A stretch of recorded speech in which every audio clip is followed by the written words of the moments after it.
Hi, everyone, and welcome. Joining us today is the excellent Seyed Mohammad Marandi to give us, some of the insights on the growing tensions between the United States and Iran. We see now that the US and Israel has posed Iran with an ultimatum, that is, make a deal or they will attack. What do you make of these threats, and how do you think Iran's going to respond to this? It's going to be very difficult for the United States to attack Iran because although it has bases across the region, I think they are already under a lot of pressure by uh, regimes in the Persian Gulf not to use their bases, even though uh, that won't help them because U.S. bases are already being used to gain intelligence. They've been used against Iran when Iran struck back at the Israeli regime. Those bases have many purposes, and the Americans use them in many different ways. It's not just about airplanes taking off of runways. Uh, but still, the Americans would probably use Diego Garcia, which is very far away. And the B-2s and B-52s would have to fly all the way to Isfahan. I guess that's something like 5,000 kilometers, if I'm not mistaken. And of course, Iranian air defenses are very capable, and these planes, they'll have difficulty having escorts. I would assume they'd have to bring a couple of aircraft carriers into the Indian Ocean. And also, Iranian anti-ship systems are. Um, I know that the Iranians can sink an aircraft carrier and other ships at 2,200 kilometers. I don't know if they have further range than that right now, but it would be very difficult for the Americans to carry out any strike on Iran. That's the point. Um, and they would be very vulnerable. The Israelis, if they were to attack the Iranians, we've already seen that happen before. Their capabilities are limited. They can say that, they've destroyed Iranian air defenses, but that's obviously nonsense. If they had, they wouldn't wait to strike Iran again. They would be doing it day in, day, every day, like they're doing in Syria. In fact, Syria is a very good example. Syria's air defenses were always weak, but the Israeli regime is still bombing them, as we saw literally hours ago. Uh, so if the Israeli regime were to strike Iran, Iran would hit back very hard. Iran already plans to hit the Israelis. Uh, that is on the table. It's something that will happen ultimately. Whether the Israeli regime strikes or not it's still going to happen. And so for the Americans on that, so the Israelis have that problem. The Americans have their own problems. A war with Iran is simply not possible, Glenn. No matter how I look at it, the Americans, if they want to really fight Iran, they have to bring in a million and a half soldiers, which would take many months. Uh, and still the Iranians would destroy, I mean, still they can't protect their assets in the Persian Gulf. It's just not doable with all those underground drone and missile bases. I'm not saying that the Americans won't do it or that the Israelis won't do it, but I think that those who are sane in Washington, they would definitely be opposed. And ultimately, if it happens, the damage that they would be doing to themselves is greater than the damage that they can do to Iran. A few planes cannot hurt Iran significantly. Well, you say that even though it might not be rational and they can't win this, that they might do it nonetheless. And well, one can put many a lot of problems forward here. That is that if the U.S. It walked away from the previous deal, so I very much would agree that Iran doesn't really have that much reason to trust the U.S. It would likely possibly also walk away from a future deal in the future. also indeed for Iran to accept this, it could set a very dangerous precedent by allowing itself to be bullied. On the other hand, though, if you think that they might attack nonetheless, even if they won't be able to win, such a war would be nonetheless quite devastating. Is there any desire or preparedness, you think, within the Iranian government to try to speak to the Americans to find some acceptable middle ground, or is this how do you view this? I don't think that the Iranians have offered anything new. They've rejected direct talks, and I think that was an important step. We also saw Dr. Larijani, the senior advisor to the leader, come on television and say that if the United States strikes our peaceful nuclear program, that Iran will develop a nuclear weapon, or it will develop nuclear weapons. And he said that we've taken uh, the precautions already. Even if they strike, they will not be able to set back our program. Meaning that Iran will, whether they strike or not, Iran will be able to develop a nuclear weapon or do nuclear weapons very swiftly. So these two messages have already been sent to the United States and to the West in general. And I think that makes it all the more difficult for the United States. What did he exactly mean by the fact that they cannot set back our nuclear program in the context of a nuclear weapon?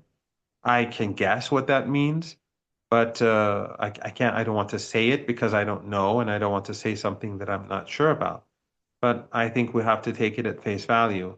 And that means that if the United States strikes, Iran will very swiftly have nuclear weapons, and they will have the ability to fire them.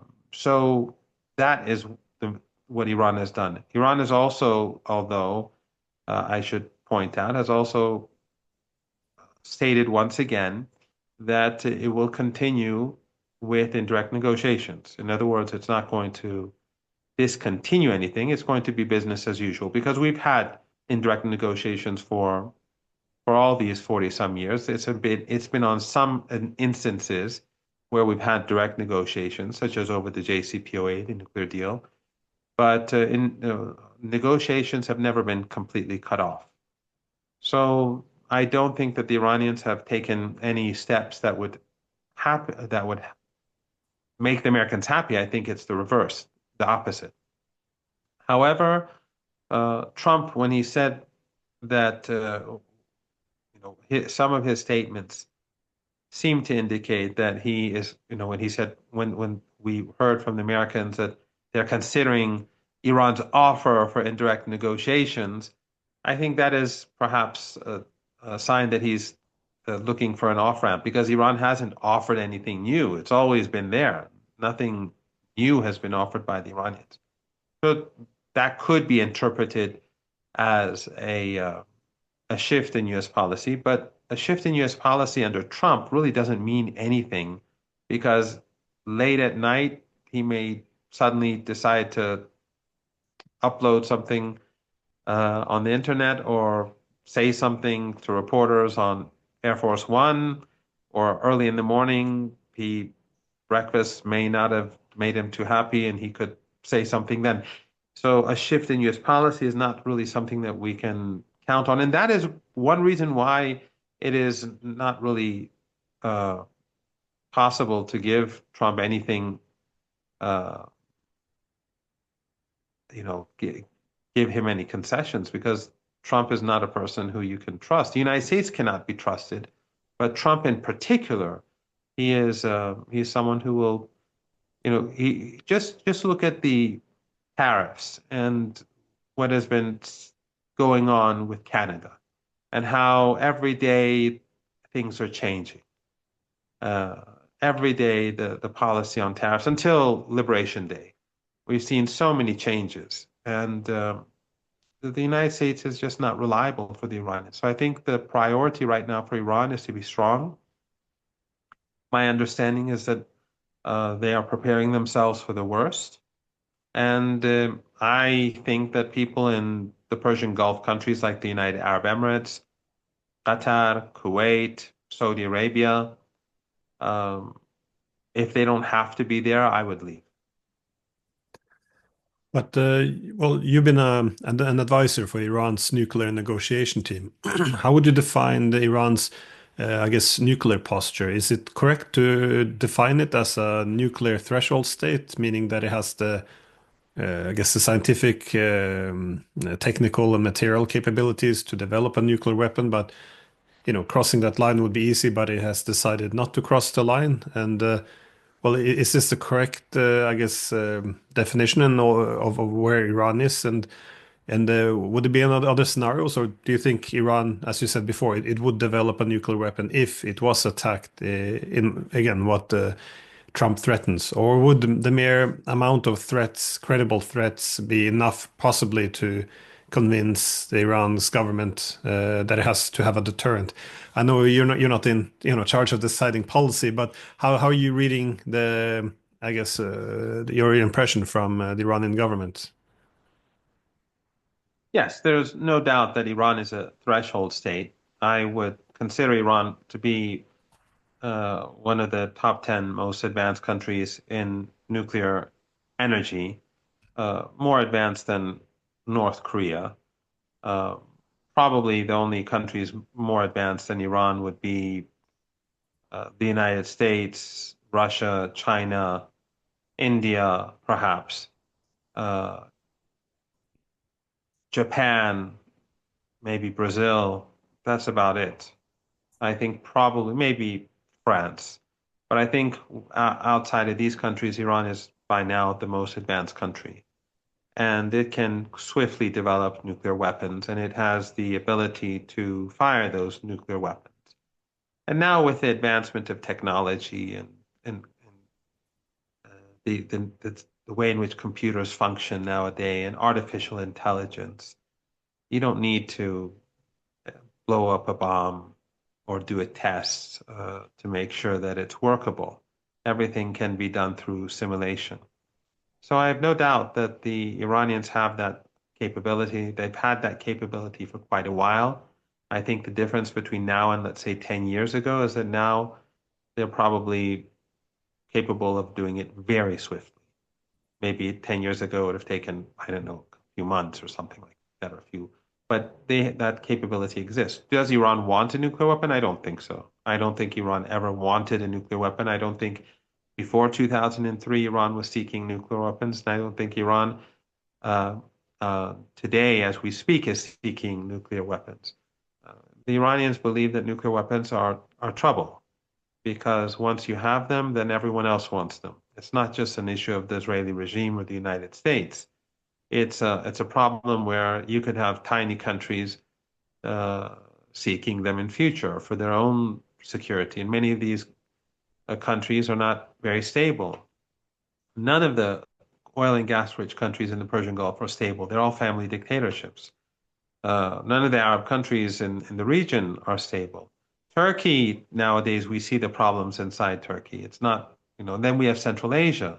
So nuclear weapons is not something that the Iranians believe are that they should have. But the reason why Iran is a threshold state is because Iran has already been threatened with nuclear weapons. Hillary Clinton once threatened Iran. I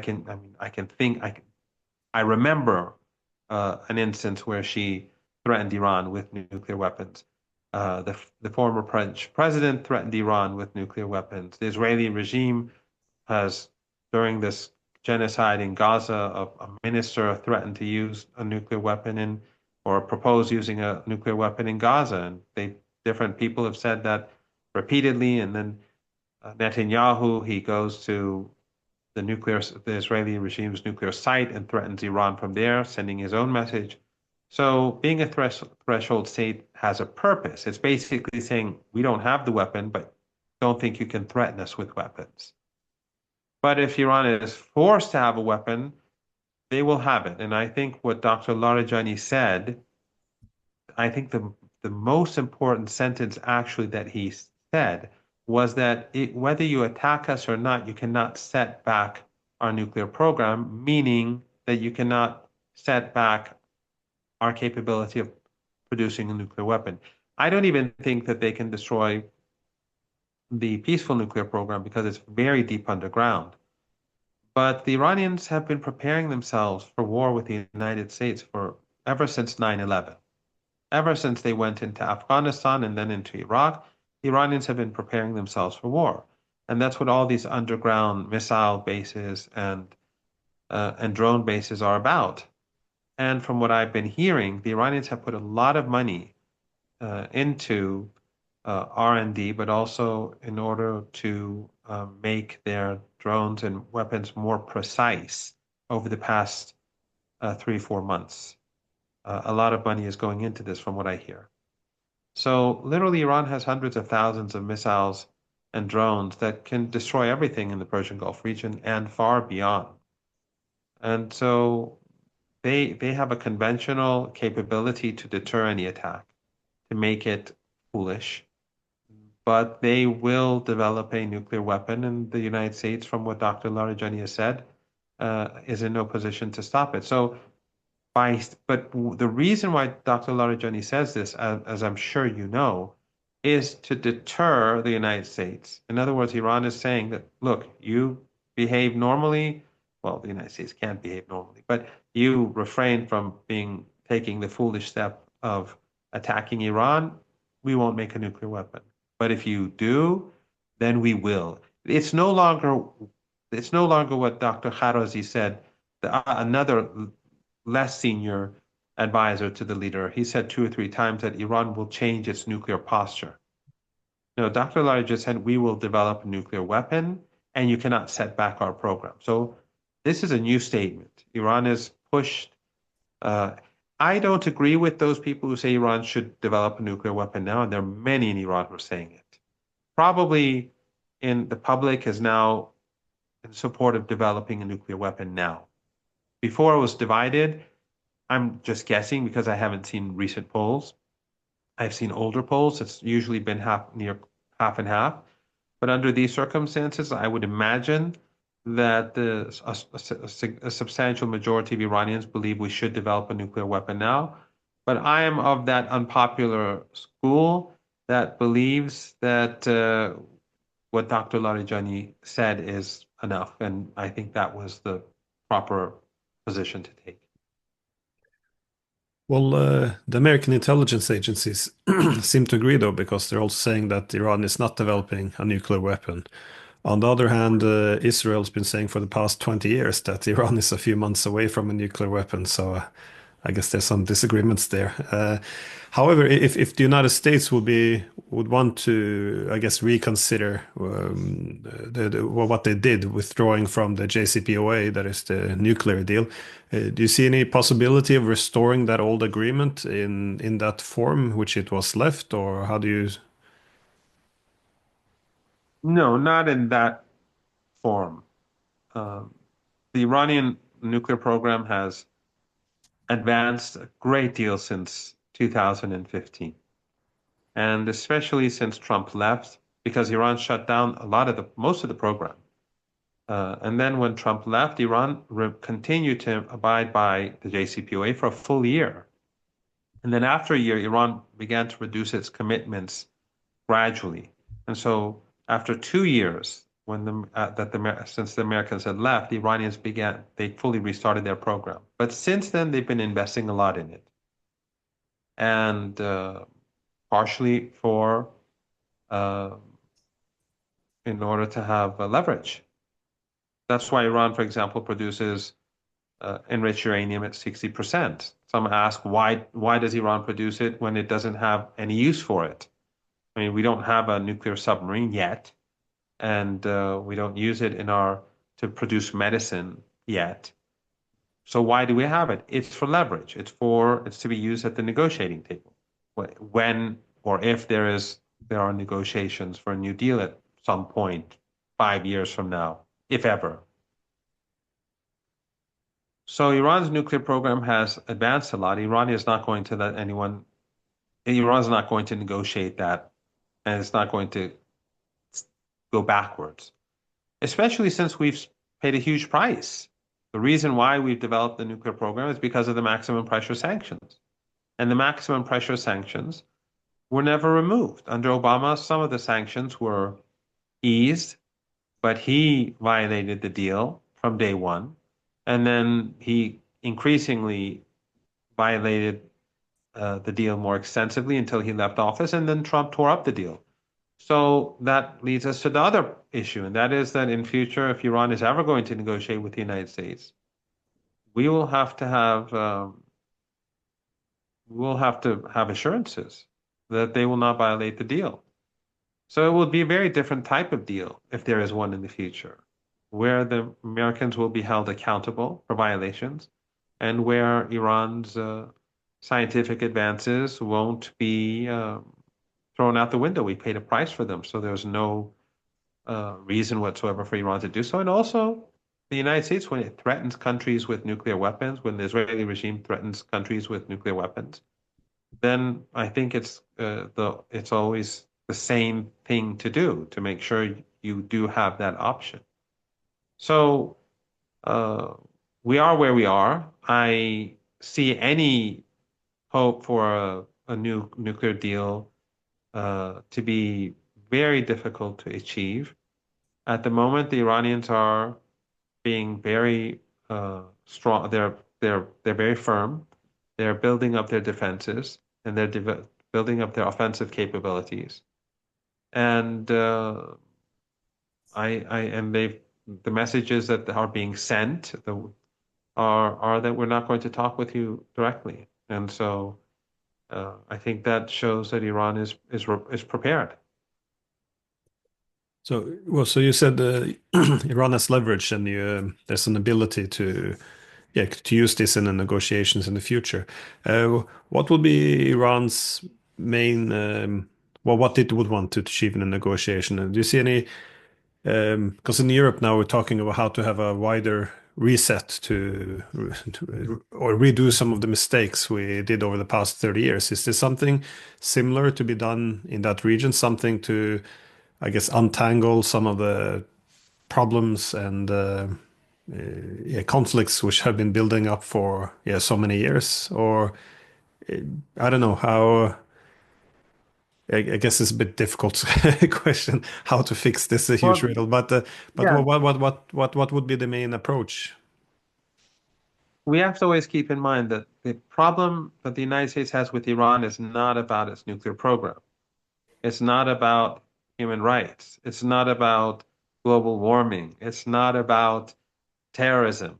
Everything is about the Israeli regime. That's how it has always been. And this is all about weakening Iran, weakening the region so that the Israeli regime can continue with its ethno-supremacist ideology and that it can expand its ethno-supremacist ideology. We now see that even though the Al-Qaeda regime in Syria is completely indifferent towards the Israeli aggression and the occupation of a huge amount of territory in Syria, they're still bombing Syria. The Israelis are still bombing them. And there are reports that in the recent wave of bombings, they killed a number of Turkish officers. Turkey hasn't confirmed it, but there are those in Syria who say that a handful of Turkish officers were killed in the airstrikes. So they are ruthless. It's not just about the resistance. They are ruthless to everyone. It's not just about Gaza. They are carrying out ethnic cleansing in the West Bank. So how do you solve that problem? Because for Iran, the real issue is Israel. Everything else is just, minor. Our differences with the United States are over the fact that the United States and the Europeans, they are supporting an apartheid regime that is far more ruthless than the apartheid regime in South Africa. Something that Bishop Desmond Tutu himself said before this genocide, before the genocide in Gaza. He said after he visited Palestine that the apartheid regime in Palestine is far worse than in apartheid South Africa. So why should anyone in the West imagine that Iran will tolerate such a regime when the world did not tolerate apartheid in South Africa and, of course, Southern Africa, because it wasn't just South Africa. This is a final question. What do you have any prediction which direction the region is moving in? Given, we talked in the past, Israel has some very deep divides within its it's yeah, engaged in Gaza. It's committing terrible acts also in the West Bank, Syria, Lebanon. Well, there's no lack of Yemen. But where do you think this is heading? Because when it's having difficulties, it seems to be doubling down on its military adventurism. So, do you have any expectations, any or informed guesses or prediction where this might be heading? It's hard to say. We discussed this last time, as you rightly pointed out, and I don't like being so repetitive. But I think the real reason why there is a possibility for military conflict with Iran is the divide in Israel. I think it is because of their internal situation that they keep expanding the war. I think it's because of the internal conflict that they restarted the genocide in Gaza with Trump's green light, and that Trump is bombing Yemen, and that Israel is bombing Syria, and that they constantly attack Lebanon, uh, and that they're carrying out more ethnic cleansing in the West Bank. And it all has to do, at least partially, with the huge internal divide between the Ashkenazi Jews, the establishment Jews, and the rising rivals who are much more fanatical in their religious Zionist beliefs. So that has a lot to do with everything. And that I think that is the driving force, most probably, or a key driving force that pushes the United States and the regime itself towards war with Iran. Otherwise, as I've said before, the Israelis have lost this war.